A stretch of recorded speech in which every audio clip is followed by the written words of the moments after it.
ভাইজানের জন্য কতটা কষ্ট করছে, ভাইজানের জন্য কতটা কষ্ট করছে দেখো, ভাইজানের জন্য জীবন দিতে পারে।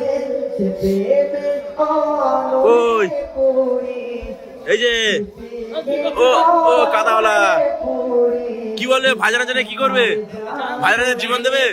হ্যাঁ আচ্ছা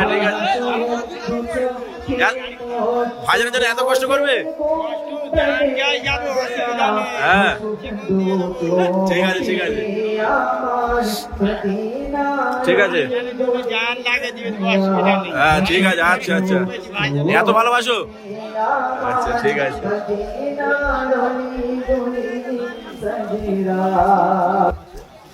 তো ভাইজানের জন্য জীবন দিতে রাজি আছে সব ছেলেমেয়েরা, কি বলছে শুনতে পেরেছেন অবশ্যই, যে এতটা কষ্ট শুধু ভাইজানের ভালোবাসার ক্ষেত্রে হতে পারে, আদার্স দেখতে পাচ্ছেন যে কতটা কষ্ট ছেলেপুলেরা করছে, যে কমিটির ছেলেরা কতটা খান্নাগানি করছে। আর এখানে যেহেতু জায়গা আছে, এই যে মিডিয়া, এখানে মিডিয়াদের জন্য জায়গা করা হচ্ছে, এই জায়গাটা মিডিয়ারা এসে বসবে আর সবাই কমেন্ট করবে যে এই জায়গাটা কেমন হচ্ছে মিডিয়াদের জন্য, ঠিক আছে।